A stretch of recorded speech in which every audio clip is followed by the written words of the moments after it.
এমন খিচুড়ি যাকে খাওয়াবেন সবাই বারবার খেতে চাইবে। সঙ্গে থাকুন, আশা করি খুব ভালো লাগবে।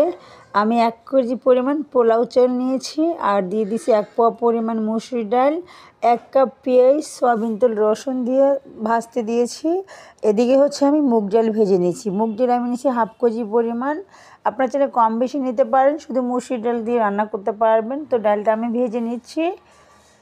তো আশা করি আপনাদের খুবই কাজে আসবে এবং খুবই ভালো লাগবে। তো এ পর্যায়ে ফাঁকে আদা কুচি দিয়ে দিচ্ছি। আপনারা চাইলে আদা বাটা দিতে পারেন। আলু ছোটো ছোটো করে কেটে নিয়েছি আর বড় 2টা ইলিশ মাছ নিয়েছি। ইলিশ খিচুড়ি আজকে হবে। তো পেঁয়াজগুলো একটু বাদামি কালার করে ভেজে নিয়েছি। আদা রসুন পেস্ট এবার একটু ভেজে নেওয়ার ট্রাই করবেন। এখন দিচ্ছি ভর্তি করে 2 টেবিল চামচ হলুদের গুঁড়া, স্বাদ মতো লবণ দিয়ে আর একটু কষিয়ে নিচ্ছি। আর তৈলের মধ্যে হলুদটা ছেড়ে দিলে কালারটা কিন্তু বেশি সুন্দর হয়। আস্তা জিরা দিয়ে দিচ্ছি। আপনারা চাইলে বাটা জিরা দিতে পারবেন, আমি একটু জিরার গুঁড়া দিয়ে দিচ্ছি আর একটু ধনিয়ার গুঁড়া দিয়ে দিলাম। এখন আমি মশলার ভিতরে একটুখানি পানি দিই নাই, যে ধুয়ে রাখা ছোটো ছোটো টুকরা করে আলুটা আছে, আলুটা আগে ভেজে নিচ্ছি।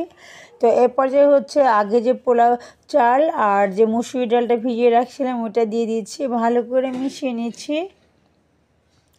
এই রেসিপিতে একবার রান্না করে খেলে আপনারা সবাই খিচুড়ি পছন্দ করবে। তো এ পর্যায়ে দিয়ে দিচ্ছি যে ভেজে রাখা মুগ ডাল। আপনারা চাইলে স্কিপ করতে পারবেন। আর একটা টিপস বলে দেয়, 1 কেজি চালের জন্য অবশ্যই 250 গ্রাম সয়াবিন তেল ব্যবহার করবেন, তাহলে রান্নাটা কিন্তু খুব মজার হয়। আপনারা চাইলে সরষের তেলে ব্যবহার করতে পারবেন। আর পারফেক্ট হওয়ার জন্য অবশ্যই সব কিছু মাপ মতো দিতে হবে।